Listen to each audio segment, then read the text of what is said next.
Welcome to 108 news Telugu బులెటిన్ల ముందుగా headlines. గస్తీ ఒప్పందం వేళ భేటీ కానున్న భారత్ చైనా. ఏపీలో స్కూల్ విద్యార్థులకు శుభవార్త, ఒక్కొక్కరికి 6,000 రూపాయలు. ఎవరిదిరా కుట్ర, నన్ను ఏదో కేసులో ఇరికించి అరెస్ట్ చేస్తావని ఎప్పుడో తెలుసు, కేటీఆర్ సంచలన ట్వీట్. అసెంబ్లీ ప్యానెల్ స్పీకర్లను నామినేట్ చేసిన స్పీకర్. జగనన్న క్షమించు, లోకేష్ అన్న కాపాడు అంటూ శ్రీరెడ్డి లేఖ. భారత్ చైనా రక్షణ మంత్రులు రాజ్నాథ్ సింగ్, డోంగ్ జున్ త్వరలో భేటీ కానున్నట్లు తెలుస్తోంది. సరిహద్దు ప్రాంతీయ స్థిరత్వమే అజెండాగా వారి మధ్య చర్చలు జరగనున్నట్లు సమాచారం.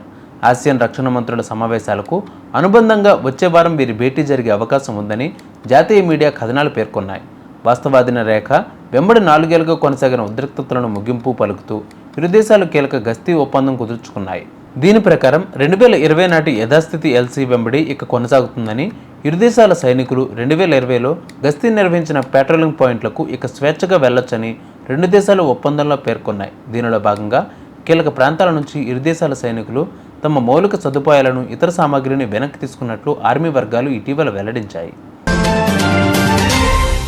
తమ నివాసానికి దూరంగా ఉన్న గవర్నమెంట్ పాఠశాలలో చదువుతున్న విద్యార్థులకు ట్రావెల్ అలవెన్స్ 13.53 కోట్లు విడుదల చేస్తూ సమగ్ర శిక్ష అభియాన్ ఉత్తర్వులు ఇచ్చింది.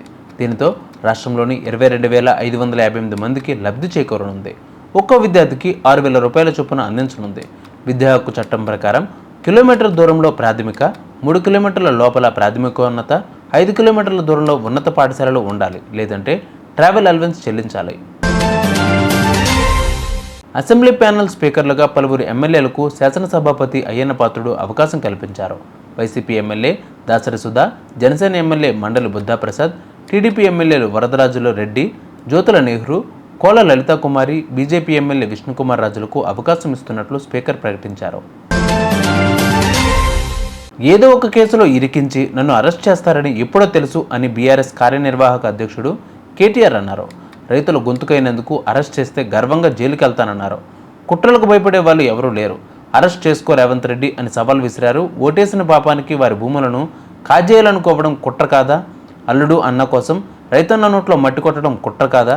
9 నెలలుగా రైతుల జీవితాలను రోడ్డు పడేయడం కుట్ర కాదా?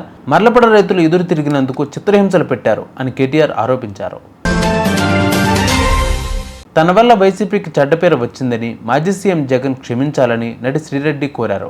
ప్రత్యర్థులపై తాను వాడిన భాషతో పార్టీకి నష్టం జరిగిందని, ఇకపై వైసీపీకి దూరంగా ఉంటానని లేఖ రాశారు. మరొకవైపు తన కుటుంబాన్ని కాపాడాలని మంత్రి లోకేష్ను కోరారు.